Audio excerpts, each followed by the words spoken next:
stand by. You're listening to the Naively Optimistic podcast with your hosts, Danny and Gary.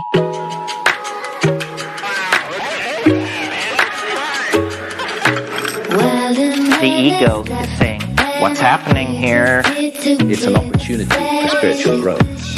You still think they're all family were shape-shifting lizards? Yes, I do. Give it up for the lads who fucking shite talking spaz. Run them muck, bit as fuck, going down on all your dads. Burning ears off for that cheese, bring all Dublin down to its knees. This podcast fucking shite, tell me where else would you be? So sit back, like relax, have a drink, lose the cax, and take in all the cack that comes out of these scaldy rats. Us!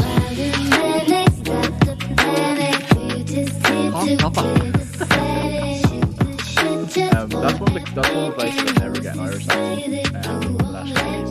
We always talk about the Polish going over and somehow getting this warped, mixed, like Dublin, Blanche. It's always Blanche Clondalkin Polish accent. Hybrid. I knew a few Polish people in my time that were like, shut up, jump in. Yeah. And they have developed like a little Dublin twang. My but they're dad actually comes out with sometimes. I've heard him. Like he said a few things that I'm like, oh, you must be joking, eh? Yeah. Are you buzzing with me, Daniele? this cunt is talking shit. Do you know what I mean? I love fucking Sandro though. He's an absolute gent. He is. What was he like to grow up with? It's a different story. Really? I think he's such a little lamb these days. It's alright. But shall we kick in? I think we should kick off with referencing what just went down on our Patreon last week. Simon Harris and the lads are hunting us down to this day after what we've released onto our Patreon. If you want to give our listeners a little taste of what we were discussing.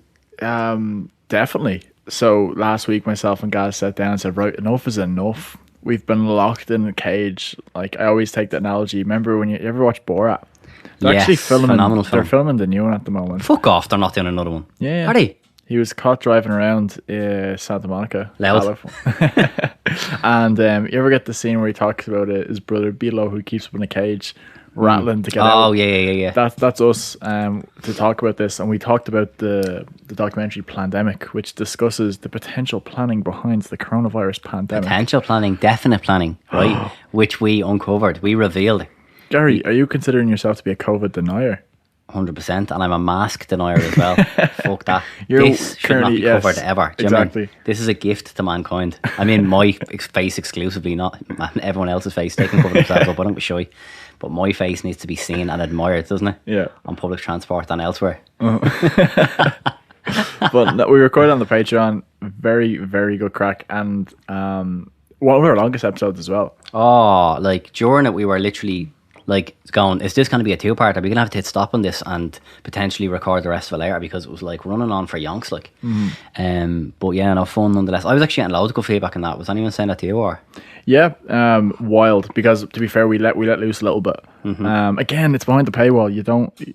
We're very not PG here on our good friend Spotify. Actually, what do you think of Rogan's move to Spotify? It's deadly, and it's obviously it's old news, but it's only really kicked in since last week. Yeah, exactly. And I do enjoy the video actually on the app too. That's us next. Yeah, I was 100%. thinking we actually missed the video of ourselves. Like, you talk about how beautiful your face is. I'm actually the only one who gets to see it right now. Yeah, I wonder, like, let us know actually if you missed the video. Yeah, of the lads. Please reach out, because I think we enjoyed doing the video. It's kind of more of we had to be more animated. Yeah, we didn't have to, but we just were.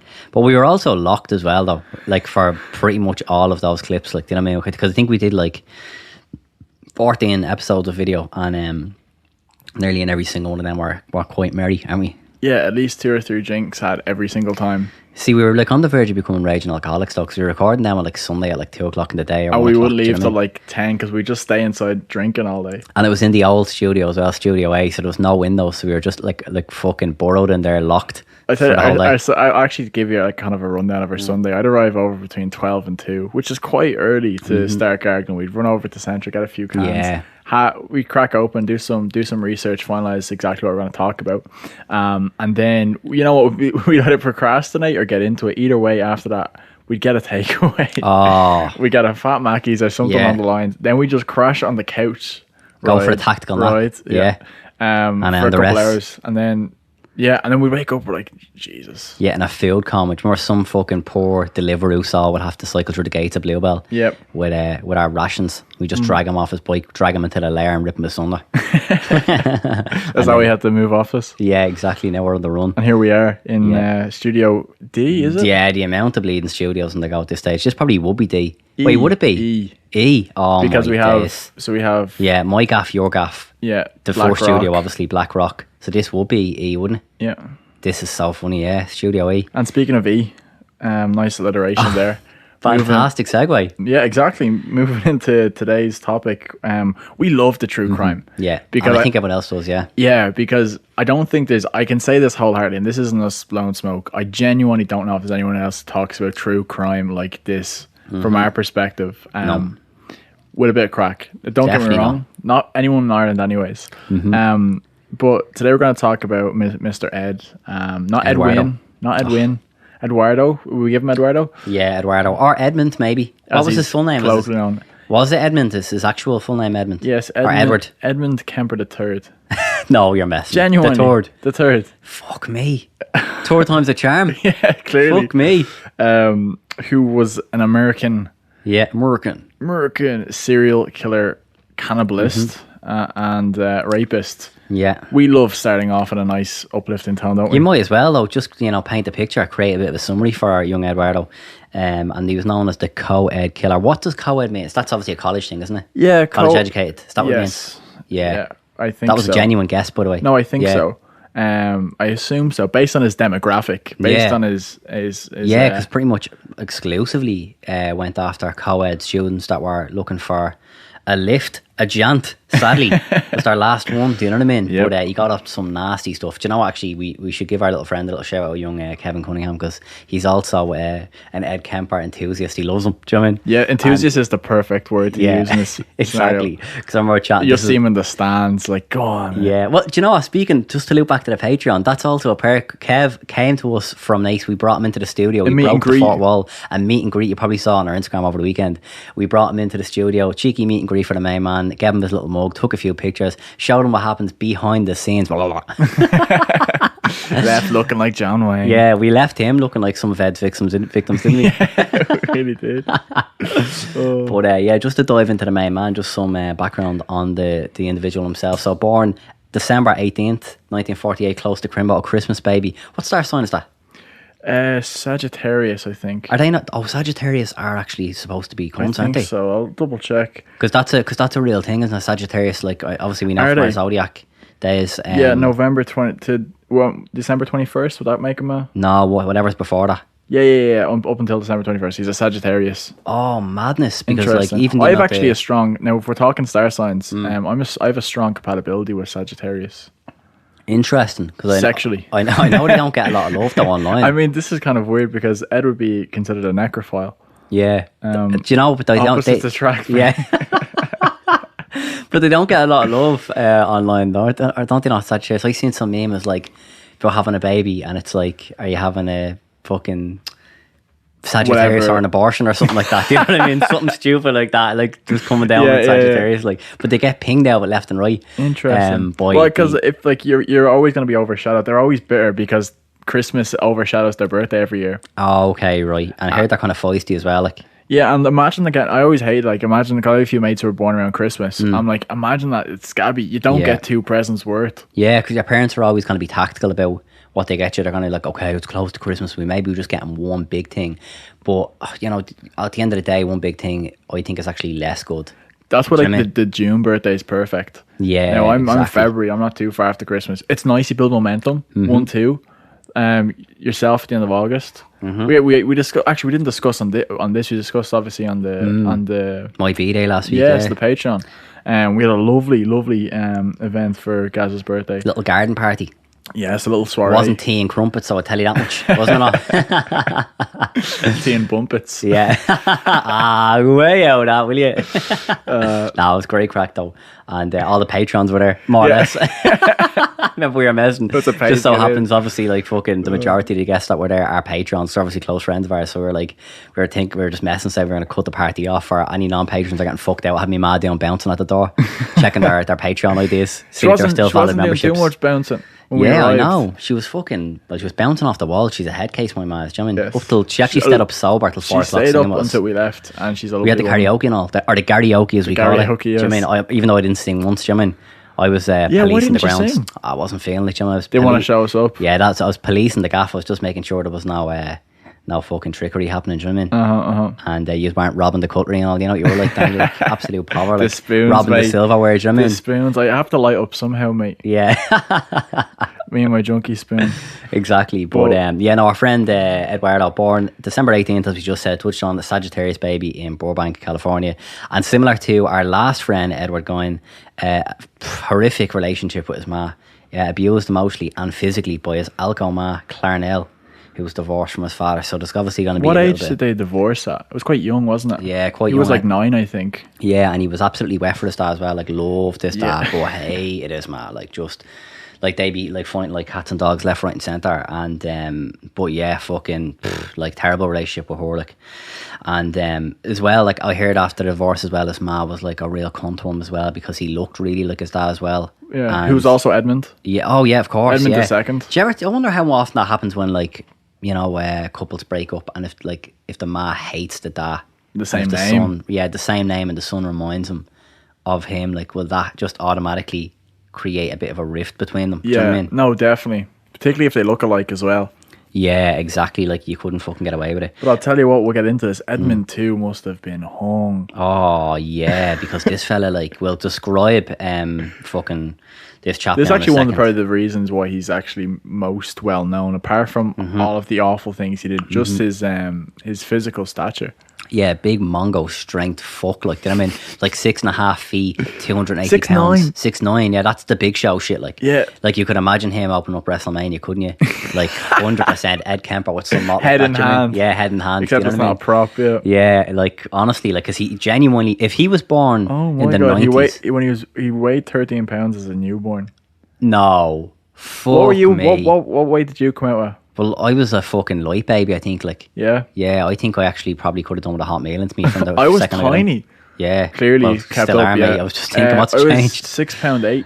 That's mad. I actually don't know. I think it was like 3 ounces or something like that. I just flew on me mad around. Like MMA gloves coming out of the Yeah, ring. exactly. That's fucking mad, actually. I don't know how much I weigh, but I don't think I was a particularly large baby, to be honest. Still the same. Like, there's not a pick on me.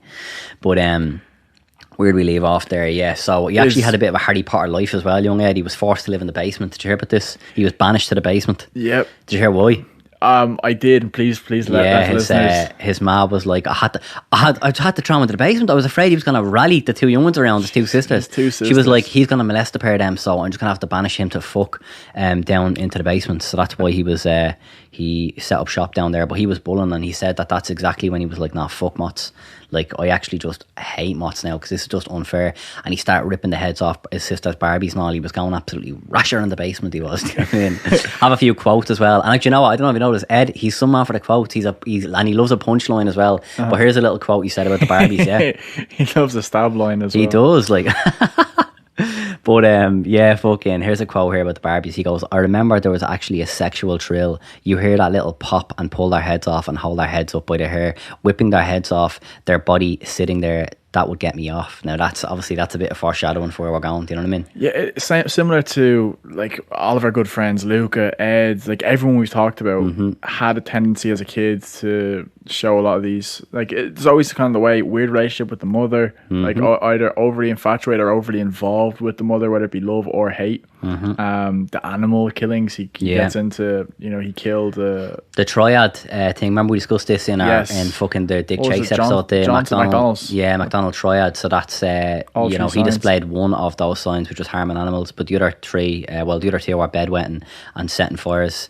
I don't know. I don't think Eduardo had anything to do with that. He was setting emotional fires left, right, and centre. Yeah, exactly. I actually but the cats. Sorry, come on. I found one funny quote that because we talk about Clarnell being like awful.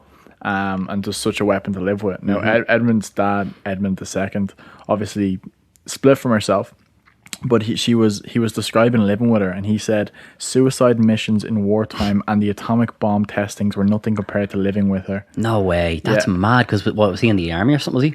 Yep, and he served during the Second World War, and then he also said that living with her affected him, quote unquote, more than 396 days and nights of fighting on the front.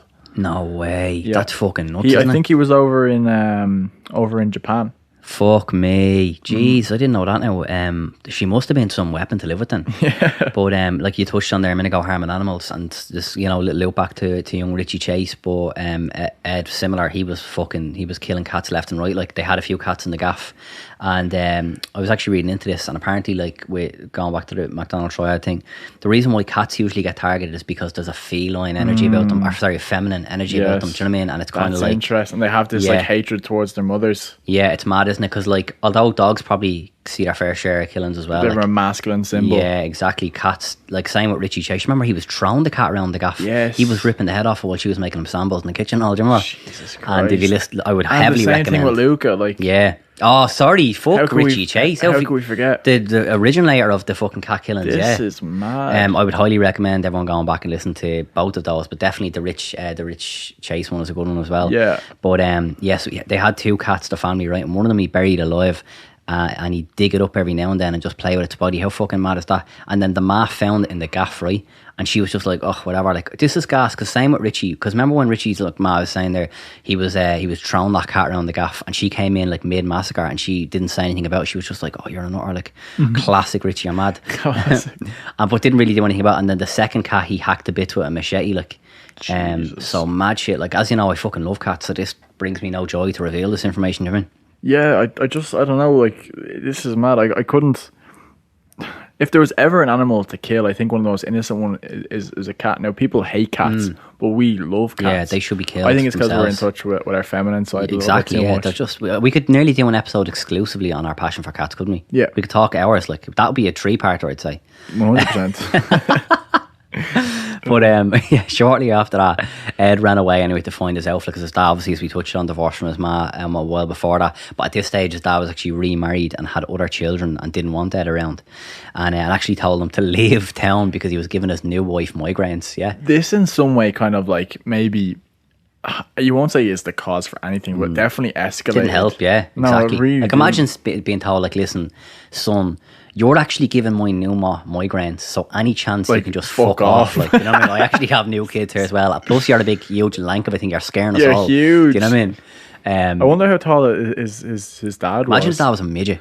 Like, imagine one of them like genetic anomalies where like two dwarfs. Do you know, like, if two dwarfs row and had a child, is there like a high possibility the child will be a dwarf, or is there a possibility? I don't know, but I used to watch, what was it called, Little People Big World on E. Now, I was one of them weird kids that watched a lot of E. Like, I watched like, that sounds like Maury or something like that. Do you know what I mean? It sounds like, you know, those kind of shows. Like I used to love. I presume you went on the Mitch from school a lot, because nobody would in their right mind would watch that. It's daytime TV, which I was a sucker for as a kid. Not the only thing you were a sucker for, man. Yeah, and they were a family of 7 dwarfs, I think, and I'm very sure they had 3 kids that were dwarfs and 4 kids that were normal size. Go away! I'd say the normal kids ran amok. It's gas. By the age of 6 or 7, the kids were bigger than their parents. That's what I was thinking. They'd run amok, like, because what are they going to do? Their man that like tries to impose curfews or do anything. Yeah. They just pick their own man up and bash them off. Do you ever watch Elf? Yeah, exactly like that. Yeah, that's it. That's actually a great analogy, isn't it? Love that film, by the way. Easily the best fucking Christmas film going. You think so? Yeah. Actually, it's a bit early. Let's not talk about Christmas. Let's not. We don't want to be fucking vilified here. Sure, Brown Thomas get enough chip every time they fucking they do anything Christmas related outside of the. Isn't there a window? Isn't it? It's like November 8th or something like that. No, it's the day after Halloween, November 1st. All Saints Day. They can officially. Oh Jesus! That's approaching, by the way. Yeah, I know. This entire year, look, we could talk fucking shy about this, but the 2020 is just pissed through. Like, again, pandemic. Go through it, listen to it, enjoy 100%. It. Even if you just subscribe to the Patreon for that episode, you will not be disappointed. And I'm not just saying that; it was actually genuinely a class episode. But anyway, on that, he fucking gets told to leave town by his dad, saying that, look, you're giving me new migraines, fuck off. and he goes to live with his granny and granddad on a farm, right? This is the parents of his dad, so he probably pulls him and goes, listen, man, dad, you want to give me a solid and take this tow rag off our hands, do you know what I mean? So he goes to live with the granny and granddad, and actually, a little quote from the ma, right? Elle Clarnell, she actually rings the outfit. I don't know if you know about this, and she goes, hold on, you're sending Ed to live with your man, dad? And he's like, yeah. When she goes, oh, don't be surprised if he murks the pair of them. Oh my God. Which where we're going, mate. Isn't that mad, isn't it? So she was like this, look, like she was like, don't get me wrong, Ed was a bit tapped, but she was awful to Ed. Like she wouldn't like she just continue to call him a weirdo. She called him a big, like, I don't know what, it was like a big weirdo because he was 6'4" by the age of 15. And one of the things was she said she couldn't show him affection because, quote unquote, it would turn him gay. Go away.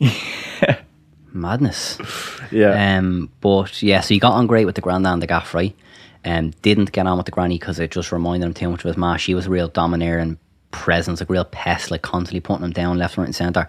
And again, like this, you're seeing how this is all happening to Ed now. He's being constantly fucking berated by these fucking like dominatrix mutts in his life that are just calling him X, Y and Z, and just fucking his head up basically. You don't mess with someone who's 6'4" at the age of 15. 100%. Like you just don't. You're asking for trouble.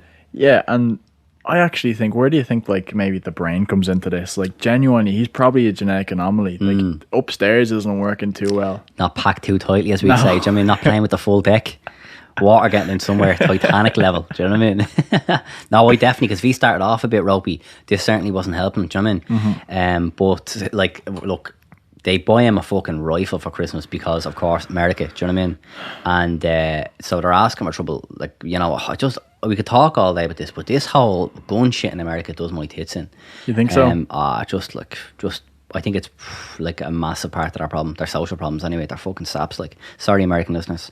Actually, I remember I was out a few years ago. Me and a mate of mine actually were down in Clare, right? And we went to this place like called Dirty Nelly's. It's like one of the oldest pubs in Ireland. What does that even mean anymore? Because every pub in Ireland claims to the fucking oldest pub, whatever. The Brazen Head, is that it? Exactly, yeah. But Dirty Nelly's, in fairness, is actually a great little spot. And me and my mate Gary were down there, right? And we fucking... You're talking in the third person now, or? Yeah, I'm just exhibiting some Ed-like characteristics here. I'm actually talking about myself. I was out by myself, and Gary said, no, genuinely, right? And there was this big American family, right? Like proper Yanks. Like, I mean, the dad looked like if Peter Griffin was like a real person, like, you know what I mean? But he had like silver hair and all. And we were having a large crack with them, like really egging them on, because they were buying all the drinks and all. They latched onto us because we're Irish and all. And so Gary starts getting into like an argument with the big da, and he's a bit of an Ed character. He's a big fucking 6'5" like monster, Mongo thing, like, do you know what I mean? Linebacker. Yeah, exactly. And I was like, you know, my little deviant presence. I was just like trying to like cause a bit of fucking drama. So Gary's like having a full on like debate with him about gun laws in America and all, like wrecking your man's head. And he's like, I'm sorry, son, you don't know what the fuck you're talking about, right? And I was jumping in for your man, the elf, and I goes, yeah, Gary, you fucking self-centered prick. I goes, you have no idea what these people face daily. Home invasions. They deserve the right to bear arms and all. And he was loving me. He goes, this guy knows us. Do you know what I mean, right? He was loving me, right? And then I goes, don't mind him. I think his name was like Frank or something like that. I goes, don't mind Gary Frank. He's just a little fairy anyway, right? He wouldn't know what to do with it going on, all right? And he goes, what? He goes, listen, son, I don't have my gun, I don't have my knife, but if you're a fairy, I'm going to kick your ass. I actually have the video. I'll show you after this. Gary like went stone white. It was actually fucking brilliant. That's fantastic. Oh, stop, like. Oh. But where were we again? Ed getting the rifle. Now, we'll talk about. We'll leave it there regarding. It is a bit. Yeah, it is a bit twisted in America, but he gets the rifle Ed anyway. A rifle is never. Not this absolute lank bag, like. So anyway, he gets the rifle. I reckon it looked like a little toy gun. 100%. I'd say it looked like he had a pistol, Mongo hands, because Gary's, as we well know at this stage, has midget hands. Oh, 100%. Like literally, like there's toddlers coming out of Cking being fired out gays to have larger hands than me currently. Do you know what I mean? Like I don't even think these qualify for hands. No, do you know what I mean? They're like stumps. Yeah, 100%. He's technically a paraplegic. But so he gets the gun anyway, but he's acting the bollocks with the thing. Like, he's acting really irresponsibly. So the He's granny, 15 at this stage. yeah, and the granny's like, listen, you're obviously not ready for the gun, I'm taking it. But he goes mad. He's like, for fuck's sake. And she starts taking the gun everywhere with her. But he's like, when I get that gun back, she's fucked. Do you know what I mean? But he eventually gets it back. And she's sitting down at the dinner table. She was actually working on a children's novel at the time, right? And he gets the gun, and what's he do? He pops her lovely in the back of a mallet, right? And she's done, right? But do you know what he did then? He grabbed the kitchen knife and started stabbing the fuck out of her loads of times. And in the later interviews, he said, I just wanted it to end quickly. I love how a clean shot to the fucking dome isn't enough. Like, do you know what I mean? He actually goes, no, I wanted to finish her off quickly, so I just decided to stab the fuck out of her as well while I was at it. But yeah, so with that, he there's this kind of stuff that we'll likely be chatting about as we go on, where he displays these weird sympathy like characteristics where, like, he kills someone but then will kind of like justify it in weird ways. Like, for example, his granddad is rolling up to the gaff shortly after he does the granny, and he's like, right, bollocks, I love me granddad and he loved me granny, so I don't think he's going to be too impressed to see her smeared all over the kitchen. So gonna kill him. Yeah, it's just like, to spare him, like, the emotional turmoil of seeing his ma. Is that not in some ways a psychopath trying to show empathy? Yeah, probably. That's that's his warped understanding of empathy. Mm. I'm gonna try and save him the pain of having to live without his missus, so I'm gonna do him in. Yeah, exactly. That's it. Like, and he comes into the gaff. They have a small little interaction, and when he spins around, bang, does him as well. But what's mad then is, like, he rang his ma. Yeah. And then she was like, what do I do? And she just goes, ring the police. So he just sat down, dialed the phone, comfortably, put on the kettle. Yeah. You know, naively optimistic mug. Couple of berries, away he went. And then the police just came and took him into custody. Mad, like, and he gets committed to at Tascarado State Hospital for the criminally insane. And I wonder if his ma rang his dad after the granny. Told you so, mate. Yeah, like, going, you are. You owe me that tenner, mate. I warned you. Now your man there fucking deceased. Where's me tenner? But do you reckon she did? Because if Clarnell is the kind of fucking devil that she's being portrayed to be, I actually would put hefty dosh on it that she probably did ring him and go, look, told you. What do you think? Yeah, definitely. Like, it's crazy to think that. Like, he even said, like, he's so tapped that he said to the police, one of the reasons he killed his grandmother was because he said, and I quote, I just wanted to see what it felt like to kill grandma. Yeah, like, come on, like, fucking hell. 15. Like, do you know any? He's riddled with quotes. If you just Google, like, Ed Kemper quotes, there's, like, websites, like, and he loves a good punchline as well, as I said. Like, he's actually a bit witty, you know, like, even in the interviews. Like, there's an interview where he's, like, telling an interviewer about something, right? And the interviewer, like, interrupts him and he goes, hey, dude, what are you doing? You're going to miss the bit. And generally Americans call, like, a punchline a bit. It's just mad, like. But he gets diagnosed as a schizophrenia. And but apparently back in the 60s, like, that was just like a blanketed diagnosis. Like, do you know what I mean? There wasn't much, like, leeway there. Do you know what I mean? You were either just a schizo or you weren't, basically. Like, do you know what I mean? There wasn't enough, like, I suppose, information. This is where kind of, like, actually the show Mindhunter comes in. Yeah, this is because he's one of the people that appear, and, like, this is in the early 70s, when before that the FBI was like, people are crazy. There's no motives. There's no like social or environmental, psychological or psychiatric reasons why people do things. And this is where they actually started then, because they just used to throw people away and lock them up in these psychiatric hospitals, and that's why they were known as, like, these crazy mental institutions. Whereas then they started actually interviewing them. Yeah, because they thought, like, before the FBI didn't even interview people, like, they didn't do any post. If someone was locked up, they didn't want to hear from them. Just throw away the key. Yeah, even if they're in maximum security prison. Whereas then they came in, they started interviewing them to kind of see, well, look, if we can understand a little bit more about you, serial killers, we know now they follow all these patterns. Maybe we might be able to nip this in the bud early with someone else, or at least find out their reasoning and then be able to kind of catch someone, whatever it is. Yeah, it's absolutely mad. I must check that out, because you've been actually talking about that since the fucking early days. Good. Like, yeah, very good. And the guy that got to play Kemper looks stupidly like I've heard Kemper. they're whopper at that anyway in the show, like, because even Charlie, like, I haven't seen that episode either, but they get a legend of a fella to play him. So good. It's so good. Yeah, and as you know, I have a soft spot for Charlie. Like, did him from my Leaving Cert project, so me and Charlie, Remember even that, like when we were doing that episode in episode 3 or whatever, you were like, okay, I'm just gonna leave this with you guys because you've look at obscene, an obscene like amount of knowledge on Charles Manson, like, you know what I mean? Even his music and all. I remember Stanley, like, we still what was his band called? It was just you. I think it's still there. I wouldn't be surprised if it's gone now. You looked actually. I found this, and they're all like kind of acoustic. Yeah, they're crackers. Like, do you know what I mean? Look at your game, girl. That's one of the tunes. No, I wouldn't be surprised if they're gone now, because I found them on Spotify, and Spotify kind of more or less just launched. This was going back a bit, like, whereas now, like, it probably isn't there. Do you know what I mean? I wouldn't be shocked if they were taken off, like, because I don't know. But anyway, so he gets banged up into the mental institute. But, like, by the way, the chap had a IQ of like 145. Like, it's not mental, like. Yeah, they just test him first. He came out 136, which is still like, it's high. Yeah. Then they retest him. He came out 145. Like, this is like 2.5 standard. This puts him in like the top like 5%, 10% maybe. That's fucking bonkers. Like, I'd actually love to get my IQ taken, but I think I'd be too ashamed by the results. No, mate, you hit triple digits. Yeah. And honestly, that's greyhounds that have a better IQ than me, I'd say. Do you know what I mean? Because they can chase the rabbit. Exactly, yeah. I'd just be chasing my own tail like if I was a dog.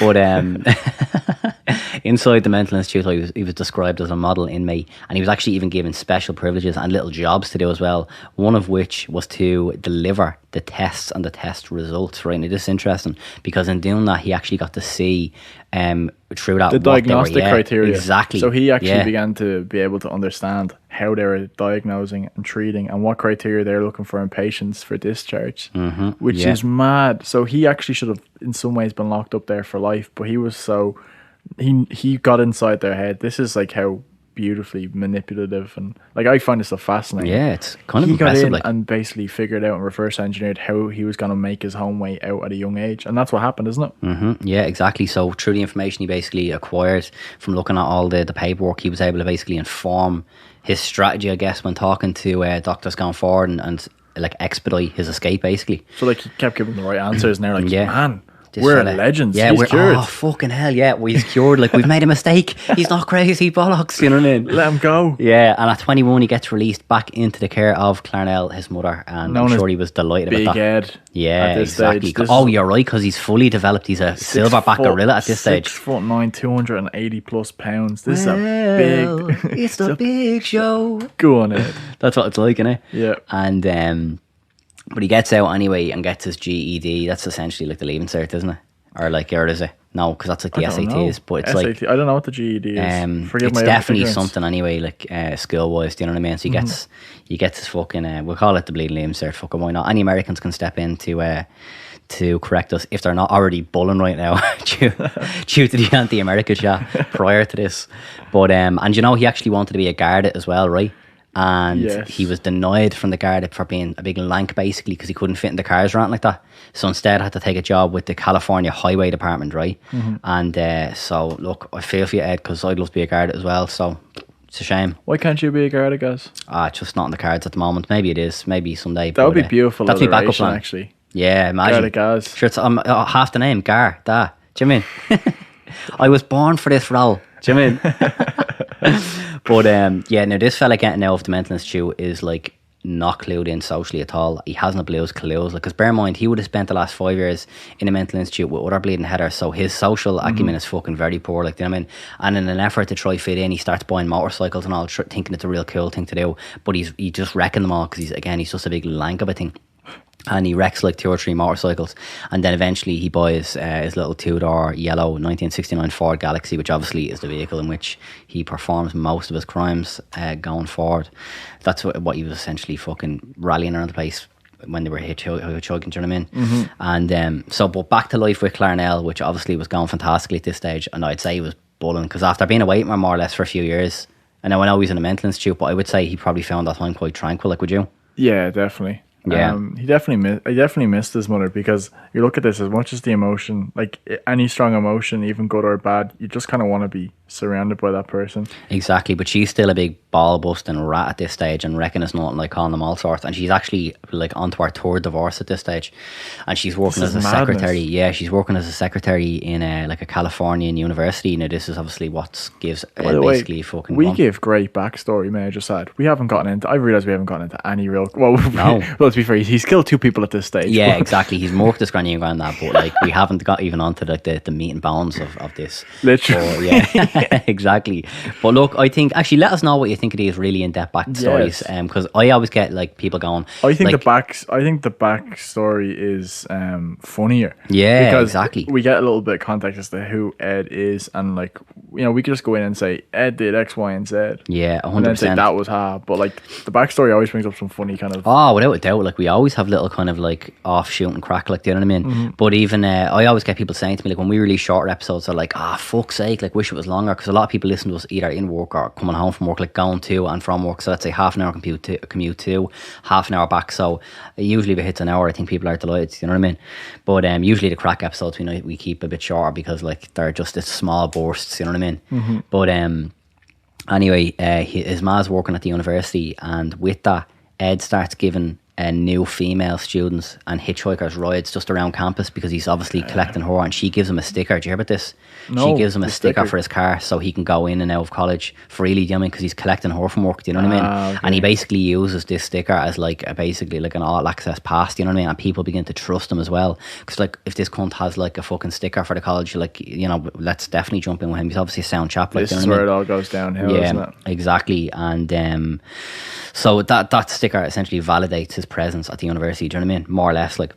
Mm-hmm. And but he actually performed so many different like hitchhiking little ventures. Like there was rumors that he hitchhiked up to 100 people before he actually did anything. Yes, right? a lot of it was kind of just him fantasizing. Yeah, exactly. He'd talk about women getting into the car and him just fantasizing. He actually, like, we get a lot with psychopaths and serial killers. A lot of times, some of them, there's 2 groups they normally fall into: people who like don't like talking about their crimes, and people who are almost infatuated with talking about their crimes.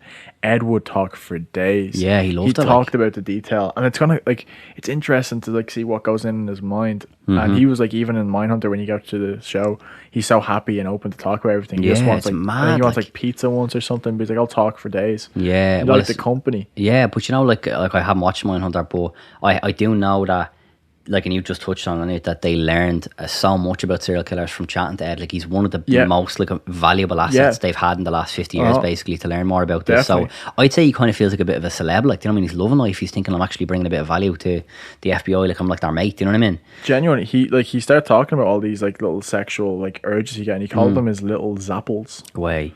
They were Mad. like, because he'd feel basically like they get in the car. One of the times he described how he just like felt the urge to caress one of their nipples and like all this weird stuff. Fuck me. Yeah, but do you know this whole experiment there with like hitchhiking, or taking over 100 hitchhikers? They reckon he used this time to basically fine-tune his social skills, because he didn't know his arse from his elbow when it came to talking to Mutts and all, because he was just stuck in a fucking mental home talking to other loopers the last few years. So his social skills went through the roof from just these little interactions with hitchhikers, do you know what I mean? And because think about it, like, he was in the hospital for pretty much all his formative years, from like 16 to 21. They're and that's big where, years. Exactly, that's where pretty much all your social skills are, like, but like Fine-tuned, like, yeah. exactly. But this is kind of where it all went downhill then. Yeah, he didn't exactly. just. But you know, as keep well, actually, these just on this, urges because inside. this popped into my head as well. Like, he would deliberately do weird stuff to gauge their reactions. We'd basically have a little barometer, so we'd say weird things to Motts or touch them in appropriate places just to see what the reaction would be. So you'd be like, okay, the line is there. Do you know what I mean? I can't cross that line. Do you know what I mean? And over like 100 hitchhikes. Are there you'd any kind of- examples of that stuff? Yeah, like just fucking touching people's like board's face, or like touching them on the like the Yeah, side of the yeah. arm or whatever, and they'd be like, oh, I don't know you. Do you know what I mean? You'd be like, okay, fuck, I can't do that. Do you know what I Yeah. mean? But just that's what they reckon he just used that time with the hitchhikers to fine tune exactly what he was comfortable with and what he could, like, I don't know, push the boundaries. But and then another little strategy he had as well was acting annoyed. He actually managed to figure out that if he acted a bit like miffed, like if someone goes, hey, can you drive me here, if he acted like a bit like, oh, for fuck's sake, you've really caught me at a bad time, like I'm actually rushing to this place, they'd actually let that guard down. It's not mad. So they'd be like, they'd feel like they're nearly imposing on him, and they'd be like, oh, really sorry, but any chance you can just bring me anyway? And he'd be like, right, go on, get in. Do you know what I mean? And then they're they'd be being getting nice in. to him. Yeah, it's and mad, that must isn't have it? got him off severely, knowing how Oh. like tapped he is. Big time. Like, it's mad stuff, isn't it? because they'd be getting in, like dropping their guard, and then like it was just a fucking supreme planning by young fucking Ed, wasn't it? Like, but yeah, and what he's like I said there a minute ago, he'd start doing small stuff just to see how far he could go. Like, and like one thing was he'd start straying away from the route. So let's say they were like, drive us to this college, he'd go like arseways to get there, right? Just to see if they'd be like, Ed, where are you going? Like, we're supposed to go, like just small stuff like that, just to see if they'd react. And then he'd start bringing like a gun with him, and like, and having like the gun just like holstered in his thing, just to see if they'd kind of go visible, like, exactly, just to see how much the hitchhikers will be getting a bit freaked by the whole thing. Do you know what I mean?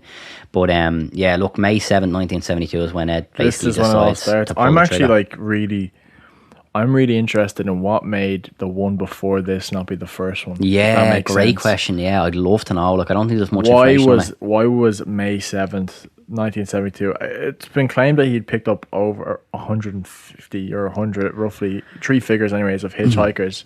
Like, did he have a number? What number was that? Could you figure that out? Was Like, there he's such a significance to planner. that number? Yeah, he's such a planner. Because he's so meticulous and Yeah. he's so intelligent. There must be like some meaning to everything he does. I wouldn't be shocked at all if there was definitely like a bit of an expiry date in his head. He was thinking, okay, right, I'll keep doing these hitchhiking, these little like these like beta tests, do you know what I mean, for the next year, or maybe like there was a number. I'll do this little field test, see how I get on, and then whenever I get to that point, then I'll do it. But he decides to pull the trigger quite literally. He's driving around he's driving around Berkeley, right, and he picks up two Fresno State University students named Mary Ann Pesci and Anita Mary Lou Chessa, right? What names, by the way? No, like, fuck's sake. That's not just have normal That's already poxy 5 girls names. he's killed with Yeah, these the two. amount of fucking syllables in those names as well. Like, you're serious, lads. And so they jump in the car, and they believed he was taking them to Stanford, right?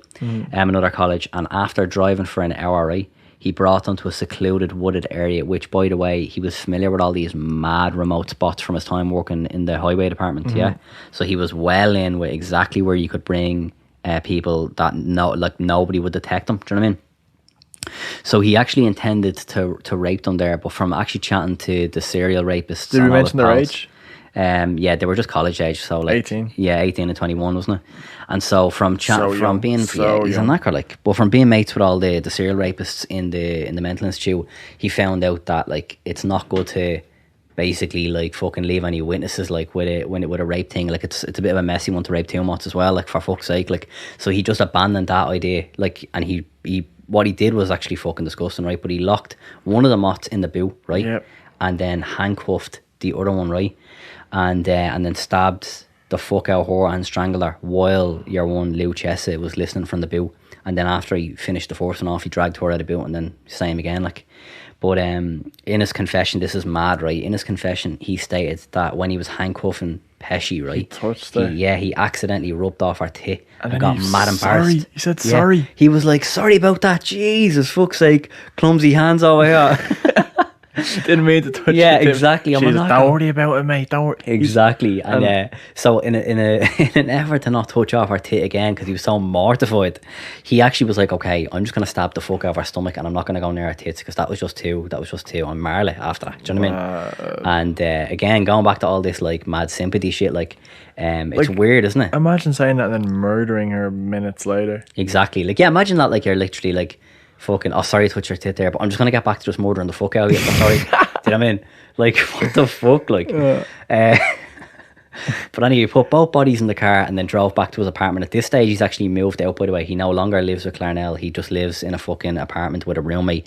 And actually, on the way home, he gets stopped by a Garda, right, because of a faulty a taillight. taillight. Yeah, it's mad. And real brazen with the Garda. He's like, look, fucking sorry about the taillight. In the And then- weirdest way, I'm not saying this lightly, but like, you almost have to give him some credit here. Yeah, like, for the confidence being is so- insane. Yeah, because even if he like shows all these tendencies for being like a paranoid schizophrenic, he like handles it under pressure. Jesus Christ. Like, he could be a CEO in another life, couldn't he? But you know, as well, he said in the interviews after this was all finito, he was like, I was ready to go. Like, if that guard had searched the trunk and found the motto, I was gonna do him next. Do you know what I mean? So he was like, even though he was like controlling the situation, he was like, had his gun more or less ready to rock. So if the guard did come across the bodies in the bill, he was next. He would have been in there with them, like, do you know what I mean? But at that point anyway, he goes back to the apartment. The roommate isn't in at the time, and he brings the bodies in and starts taking pictures of them with a little Polaroid camera, and then has sex with them and then dismembers them in the bath with an axe, right? And this is like, this kind of happens to go a bit going forward, but this is the first one. Like, obviously he'd done the Granny and Grandad when he's 16, but this is like, he's like 22, 23 at this stage, and like very fucking gruesome. Like, and now what happens now is just, this is rinse and repeat. Like, so, like, pardon the pun, it just happened in a bath. He like fucking hacks their body up to bits and keeps their head, right? That was just like his little trophy. Like, he was just mad for keeping the mallets. He engages in what's known, because I know the term, I don't know why I know the term, but it's called erumatio. Which is different from fellatio. Fellatio being when a woman goes down on a man. Erumatio being when a man trusts a woman. And this was sadly, like a skull fuck, like, this was sadly, more or less. Yes, this was sadly happened with a severed head of with both of them actually. This is like, this is dark. I don't know how that's even. Sometimes we get these somber moments. Like, we're like, how can we possibly have the cracker? And we always find a way. No, in fairness though, that is actually, it actually gets worse, but we'll keep on going. We'll chug on through. Yeah, exactly. So he's absolutely like fucking getting whopper head off these heads, right? And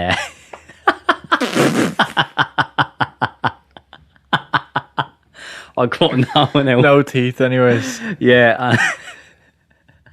For fuck's sake. But no gag reflex, I guess. I'll tell you this though, right? Mad story if you, I don't know if you know this, but he actually had the head docked on like the fireplace, yeah. Interesting. And like one of the heads dropped off and hit the deck. And his neighbour below heard it, and he used to like not get on with the neighbour. And so the neighbour started like lashing the roof over with the broom. And then he went down and he was like, look, sorry about that. Me head just dropped off the ground.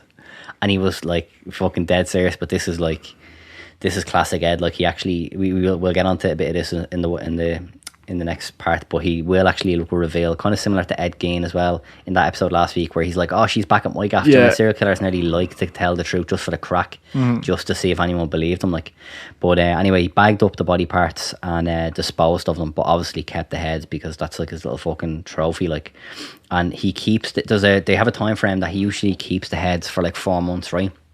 Which is mad, like, because even with the future victims, which we'll get onto, he, for some weird reason, he just keeps the heads around for 4 months, and then he's like, okay, right, I've lashed this enough now, so I'm just going to get rid of it. Jeez, they get quite dismembered after that amount of time as well, because he just left them on the mantelpiece and all. Yeah, and like, and buried them as well in some cases, but like, it's nuts as well, because I'm like, as you say, the head would be in a first shock after 4 months, so particularly like, at the rate exactly, yeah, because he's like lashing the thing every night basically.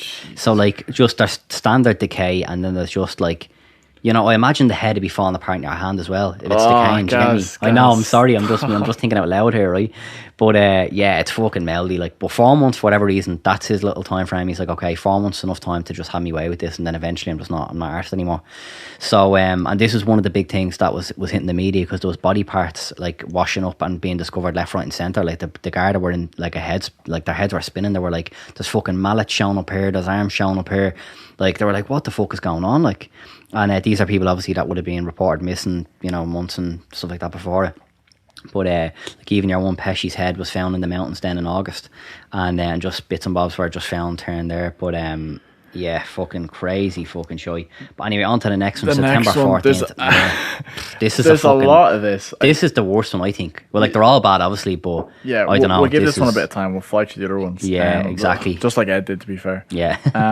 But this is what makes this bad for you. I think for me, it's the age. Yeah, the age and the fact that, like, yeah, the age and where she was going at the time. Do you know what I mean? It's so innocent, like.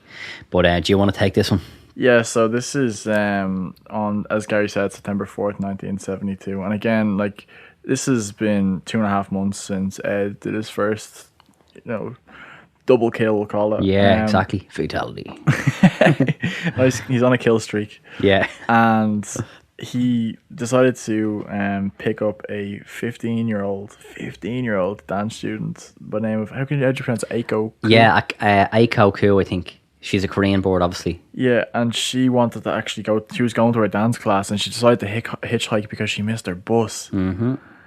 And the same thing again. He one of the things he did was, we find out later on, he actually like stopped the mechanism of the door from working. Oh, I forgot about that. By reaching over and saying, "Oh, let me just make sure this is closed," because his arms are so long, like an orangutan length arms. And he dropped this little chapstick down behind the locking mechanism. Oh, bad out. So he drove her out into he actually locked himself out of the car, didn't he? Yeah, so he drives to another woodland area, typical Ed. Like, again, he has all the fucking spots marked, like, and she's in the car, right? And you know what he says? Up. Yeah, he doesn't actually say he's gonna kill her. He whips the gun out, and she's thinking, "Oh bollocks, I'm fried here. Like, I'm 15, like Asian, like I'm dead." You know what I mean? And 15, I'm Asian, I'm dead. Yeah, but she's a little like tiny, because think about it. He's I love when it comes to her head though. I'm Asian. Yeah, exactly. We always die in the films. Yeah. The fat capper. But oh no, mate, fuck's sake. But anyway, with that, he actually goes, "Look, listen, missus, it's your lucky day. I'm actually not gonna kill you, right? I'm actually just gonna shoot myself though, but you have to watch, right?" And she's like, "Oh fuck, even worse." Well, probably not even worse, but she's like, "This is bad, right?" And he gets out of the car, right? He gets out of the car, and and you know what? For such a high, like, an intellect, he actually locks himself out of the car, and his gun and his keys are inside. So she's inside the car, and she's fucking shiting herself, obviously, and this big, like, 7 foot, like, huge gorilla cunt is outside going, "Here, let me back inside the car." And she's like crying her eyes out, and she's like, she doesn't know what to do. And you know what? Ed manages to talk her into letting him back in the car. So she lets him back in, and then he just chokes the fuck out of her and then rapes her and then kills her.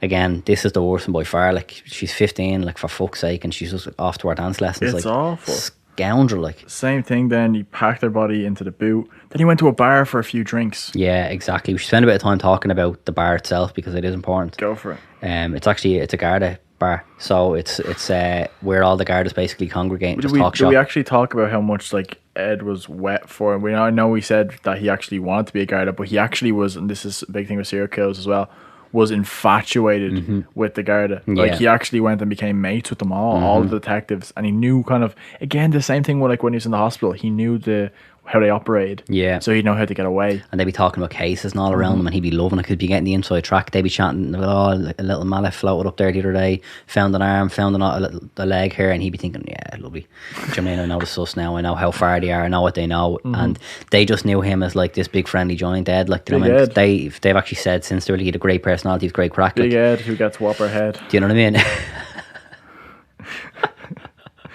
For fuck's sake. Do you know what it reminded me of though? It reminded me of him Breaking Bad. You know, like Gus? Yeah. Is like in with the DEA and everything. But he's actually, Yeah, that's exactly what it reminded me of. That's like the perfect analogy. And but yeah, so after leaving the bar, after having a fantastic night with the guards, he opened up the boot, and he actually said in the interviews after, years later, that he looked at your once body in the boot, and he actually admired it like a fisherman, like admiring catch, like his catch. Isn't that mad? Like, it's mad. Yeah, and so he buzzes back to the apartment anyway. Where was this roommate, by the way? He seemed to be fucking out all the time. He was always away at the, like, best times. Yeah, but, exactly. Like, one question I always had was, like, was there not a severe smell? And then let me add to that by saying, phenomenal. If he kept the heads on the mantelpiece, how did the person not? Because, like, in some ways, Ed seems very, very meticulous in his cleanup operation, but then in other ways, it's like, I'm just hoping your man's not at the gaff, because they didn't have, WhatsApp. I couldn't just WhatsApp him and say, "I'll be back in 10 minutes." Bring them up back. Exactly. Like, you're right. And do you know what? The smell thing is interesting, because, like, I know he's burying heads outside and stuff like that, but still, like, I highly doubt after killing a human being, the gaff is gonna fucking smell that good after it. I'd say if Ed was bouncing around the gaff of a breeze non-stop, I'd say, was he? You'd have to be, to make sure that it wasn't detected. Like, especially if he was keeping a few of the heads on the sly for later use. Do you know what I mean? You'd have to be milling around the place spraying Lynx Africa. Do you know what I mean? In order to conceal that. Do you know what I mean? But 4 months later, get a Christmas gift sets from our street. Oh, 100%. Like, if you're a bloke and you haven't been given copious levels of Lynx Africa in your lifetime, then, like, you're really from Ireland, to be honest with you. Yeah. Like, that's one of the staples of being an Irish male, isn't it? Like, just having industrial quantities of Lynx Africa. But 4 months later, he moves back in with his ma. Reasons being, I do not know, but he's back now anyway with Clarnell, which I presume he's secretly happy about, but kind of bullying also. And so the next murder's up on the 7th, right, of it was January. Was it January? Yeah. At Corelio College campus, yeah. Yeah. when he picked up 18-year-old students Cynthia and Shawl. Now, this is an interesting one because, well, look, we'll get into it. But yeah, he picks her up and he drives her to a remote area again. Same crack again. Shoots her in the back of the fucking mallet. Done. And then drives back to his ma's gaff, right, where he was keeping the body hidden in a closet. Again, absolutely zero regard here for concealing his bizarre activity. And then next morning when his ma went to work, he had sexual intercourse with Cynthia's body, removed the bullet from her head, dismembered her body in the bathtub, rinse and repeat, as I said, pun intended, and kept the head as per usual. He's absolutely mad for this stuff, but he had a particular fondness for Cynthia's mallet. He actually said it in the interviews. He was like, I was mad into this mallet, and I kept it around for a good while. Do you know what I mean? I think it even went over the 4-month mark. I think he might have had that for a good while, like 5 or 6. I'd say the thing was mummified by the end of it. Do you mean? Yeah, he was quick to get rid of the rest of the remains, though. He just really liked that. Yeah, head. exactly. He just disposed of the remains ASAP, but just kept the head. But and he said you know, in the interview as well, he said it was almost like he had a relationship with Cynthia's mallet, right? And he buried it out the back, obviously to hide it from his ma. But when she'd go to sleep, he'd like dig it back up and all, and like talk to it and bring it into his room and like place it on his bedside like it was his board, and he'd be talking to it about his day and everything, which is mad, isn't it?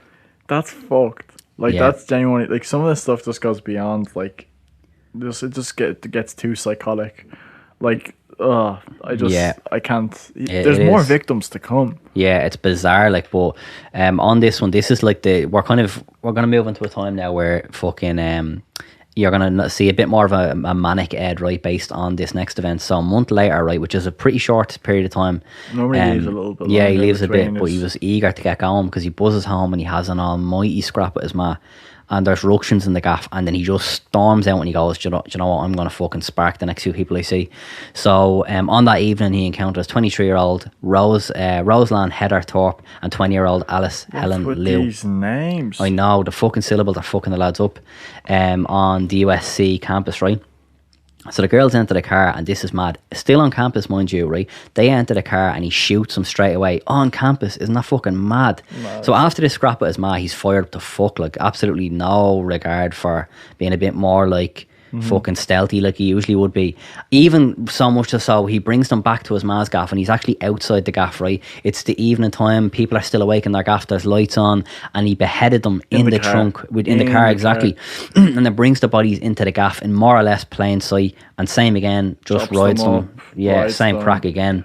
And then their remains are washing up here, there, everywhere. Fucking same story. To put the guard are thinking this is just getting a bit much now. Like, there's just, because bear in mind they're not even finding whole bodies. They're just, you know, bits arms and shit are washing up and all, and being found in canyons and everything. Like, during all of this, Ed is still actually interacting with them in the pubs and in the bars, and just kind of like, oh, what's happening? Yeah. And they're almost telling him, like, oh, we found her body again. He's just like, well, yeah.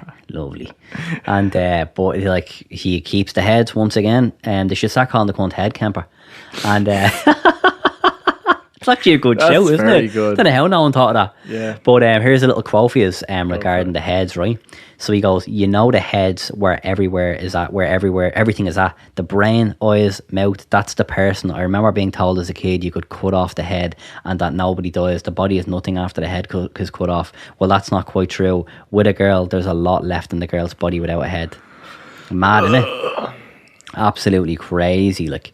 But we're gonna move into the end of Ed's fucking tyrannical reign here, right? 1973 April, the Garda are performing a routine firearm. I was like, oh, it is actually, yeah. Inquiry, and at the Garda station received what's called like a dealer's record of sale. And one of the records showed that Ed bought a gun, but he had a criminal record, obviously, from a massacre in his granny and granddad back in the day. Retract that gun. Exactly. So they go to the gaff and just like typical kind of like call out, like they probably do this all the time and nothing ever comes from it. But Ed, with his mad paranoia, thinks, oh bollocks, my days are numbered here, do you know what I mean? So he's thinking, okay, right, if I truly am fucked, I'm gonna have to get one last one in, one big one to kind of to close the show out. And you guessed it, it's the ma. Clarnell is on the shopping block here. Yeah, name. He's thinking this fucking ma has been wrecking my head for too long, so if I'm going to be getting put away, I'm going to absolutely do her first. So anyway, she's in our fucking bed one night. This one actually makes me, like, this one sends chills down. This would be young Catty, isn't it? That's even sicker because where we go, dude. No. So like I don't cross the line much. That crosses the line for me. That's Don't be like that, you rat bag. You love it. But anyway, he buzzes into the room while she's asleep and absolutely lamps her out with a hammer, right? And then like decapitates the mallet, shock, and places it above the fireplace and starts milling darts at it and screaming at it like fuck for literally hours on end. Like he is like venting at this mallet, right? And then he spends the whole night getting head off it, basically getting whop her head off this, right? This is vile. It's fucked, isn't it? Like, and it just becomes so much worse when it's his own mother. Yeah, I know, it's fucked. Like, it really is. Like, so he's getting head off it. Like, he's just running amok with this thing, right? And then fucking the face on you. That you could see my face right now. You're in fucking bad form, listen to this. Oh, this is not nice. So he rips our vocal cords out and puts it in a garbage disposal, right? But he turns the garbage disposal on, but they're not breaking up in the garbage disposal. Instead, they're like spitting back out at him. And he was like, this is typical, isn't it? Like, even in death, she's still fucking spewing bollocks at me here, do you know what I mean? Talking shy here. And he's going absolutely rasher, like at the vocal cords being spit out. Anyway, so he just fucking takes our decapitated body, no head, and rides that. And hides it in a closet and then buzzes out for a few drinks to celebrate. Classic Ed, what? Mm-hmm. And he was thinking, okay, right, if they're... Me ma's best mate is exactly. She's 100% going to catch me lovely, so I'm going to have to take her here. This kind of mirrors the grandad thing. Do you want to take this because you avoided the last one? You left me lovely to explain that last one. Oh, you could take it, mate. You could take it. Fair enough. But no, I'll take this one. You could take that one. But yeah, so then when he does, he gets home after a few drinks and he's like, bollocks. Like Sally's Clarnell's best mate, he's like, she is going to find out, whether it be in a day, 2 days. And again, as we talked about, once the guard turned up that time to take the firearm, he's like, my days are numbered, they're on to me. It's only a matter of time. Might as well end big, like. Exactly. So then he actually invited her over to watch a movie and have some dinner. As soon as she arrived, it took no time at all. Strangled her. Strangled her. Did you hear what she said though when she arrived? Go for it. She goes, when she arrived at the gaff, she goes, hey Ed, how's things? Listen, I'm bollocks, I'm actually shattered, I need to sit down, I'm dead.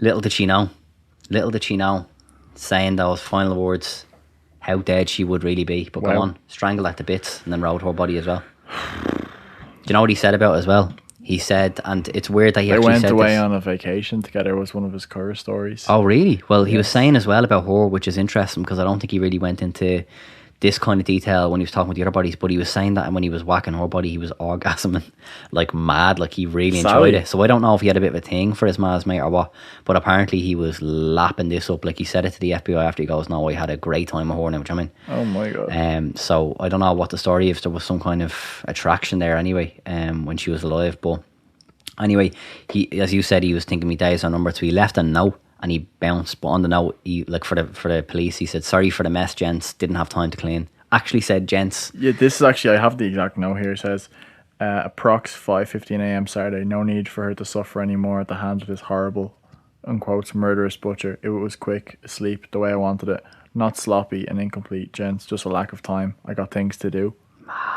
Madness. Fuck me, that's insane. And then he just drove. For 3 days straight. And he just loaded himself up in caffeine pills. Mm-hmm.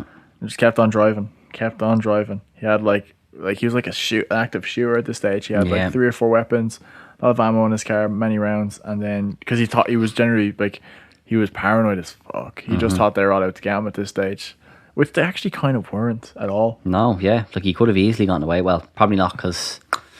who knows, but yeah, as you say... That's one of the things to say about Kemper. Kemper could have gotten away if he didn't hand himself in. Yeah, it's true. Like, it's weird, isn't it?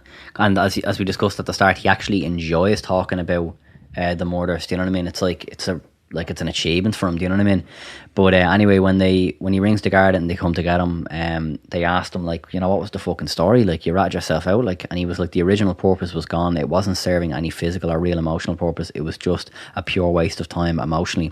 I couldn't handle it much longer. Towards the end there, I started feeling the folly of the whole damn thing, and at that point, near exhaustion, near collapse, I just said to hell with it and called it off. So essentially, the chap just got bored, which is mad. Like, after doing, like, when you think about after doing his man, because he really peaked when he done his man, because she was probably on the hit list for yonks, like. And if he was mad into her mate as well, doing her in and obviously whacking her out, he was probably thinking, look, where can I go from here, realistically? You know what I mean? It's fucked. And then, November 8th, 1963, he was declared as sane, but guilty, obviously, on all counts of all these murders. So, sentenced to a fucking lofty time in prison. And he actually asked for the death penalty. Do you hear about this? Yeah, saying, come on. He tried to, I don't know what he said, but he tried to off himself twice whilst in custody. Like, mad. I didn't know that, but when he actually asked for the death penalty and said, look, I actually want to be tortured to death. So there's that whole thing of like, I don't know, there's remorse there, do you know what I mean? Which is fucked, like. And fun fact for you, ended up in the same prison block as Charles Manson. Mad, isn't it? Mate. Crazy stuff. He's still alive, by the way. He's still in prison to this day, like. And he's described as a great prisoner. He's like the FBI obviously love him. They're popping in every fucking few minutes, I'd say, to get little interviews of him and just delve into the psyche of a serial killing mad cunt, basically. And even in prison, he had a few jobs up to recently. He had a stroke in 2015, but he used to narrate books for blind people and stuff like that. And he obviously had to knock that on the head when he had the stroke, and now he's largely disabled. Have you seen him? This is him in 2011. I'm just going to show you a picture. Give me your reaction there. Jesus Christ. It's terrifying. Like, they feed them well in prison, don't they? Yeah, like, he is huge. Fat, like. Yeah. He looks like Hitler. I wonder what the story is, because, like, right, he's putting away serious meals to be that big. So I would assume that in prison they run a tight ship. It's like you get your 3 meals a day and they're probably the same portion, like. You can get money sent to you and stuff and then buy things as well, can't you? I wouldn't be Maybe surprised. not in maximum security where he is, though. Actually, I don't know where he is, to be honest. I actually don't know where he is. But he's big, even, like, and that's one of the things why he was in my... Like, not only because, you know, what he did was crazy. He's big for giving interviews and actually helping it's people mad, move forward. He's almost like Project, like, Caseload Zero for knowing what to do with serial killers. And to be fair, I always wonder with these people... I know he loves talking about his crimes. But were there other people he killed and just we never find out about? Honestly, I normally agree with you, but I think in Ed's case, no. You think he would just let it all out? I think he's happy to just sing like a canary about the whole thing and just say, yeah, no, this is what I was thinking, this is why I did it. So that's why I don't think there is any more victims, you know what I mean? Which is wild. But the FBI don't know their luck when you think about it. He's next eligible for parole in 2024. But it's been waived like 6 times. Yeah, but think about, like, over the last 40 years, they've had like the perfect subject to just chat it and delve into their psyche and learn more about what makes people tick and serial killers. It's wild, isn't it? So, and the fact that he's still alive as well, it's fucking mad. Like, I say I wouldn't be surprised if he's married, because as I always touch on, for whatever reason, serial killers are, you know, notorious cunts like that. They never go without box. Like, they always have a mot on the go. They either have a wife or multiple wives. I don't know if it's the internet, but just there is just crazy. I think it's how forward they are, but like it's almost like a joke. Like, one of Kemper's big quotes is like, when I see a pretty girl walking down the street, I think 2 things. One part of me wants to take her out, talk to her, be real nice and sweet, and treat her right. The other part wonders what her head would look like on a stick. Jesus Christ almighty, like, that's mad, isn't it? Fucking madness. But look, we leave it there, lads, and definitely let us know what you thought of that episode. But before we go, as per protocol, we'll give the Instagram shout outs to the listeners who have been very kind to us. Take it away, Mr. O'Neill. So leading the charge is our Patreon, Kevin Cunningham, who we met finally the other day. Absolute gent, Kev. It was fantastic to meet you here in the office, and solidify this friendship going forward. And he's also out and singing like a canary about the lads in Nice. So, do you know what I mean? Forever love, Kev. You're a don. And James Condon, of course. Jimbo. Go on, Jimbo, you fucking don. Chris Cook as well. Maeve McElry. Go. Magic Maeve loves the lads. Yes. And Ryan Collins. Our own Jordan Bass, despite being a part of Nobly Optimistic Incorporated, he's still out promoting us like fuck. So fair play to you, Jordan. Aoife Parker, Warren Shelley. Stay born. Go on, Stephen. Lauren Hallinan. Stephen O'Neill, Jess Power, and Kieran Fox. Boom. That's all we have for today. So I hope you enjoyed that one. And again, if you can, do consider joining to our Patreon. Really helps us out, doesn't it, Danny? Yeah, it's like, for us, it's kind of like we love recording those ones because A, we're off the rails a little bit even more, and B, you get a mug, and the mug is worth everything you could possibly ever an invite to the office as well, as Kev learned. Well, actually, if you want it, it's there. Yeah, 100%. Yeah, we'll let you know where Studio E is. A private location, our secret lair where all this shit goes down. But that was a great one, Danny. Thoroughly enjoyed it, and fantastic. That was probably the most gruesome and vile one. Yeah, it actually ran rings around Richie Chase, and I thought that cunt was bad, you mean? Yeah, but Ed is just so, like, if you watch Mindhunter, the character does a great the person who plays him does a great depiction of him. He's cold. Really, yeah. Just watch it. Yeah, no, 100%. Do, and actually, anyone who has watched it, let us know what you thought of our rendition. Obviously, this is like the real crime. It's a bit dramatized in the show. Or if you haven't gone and watched Mindhunter, we'll basically get to every murder from Mindhunter. We've got to a few. Go and watch Mindhunter, even yourself, guys. It is fantastic. 100%. On that note, we leave it. Danny, Yes. no more. See you on the next writings.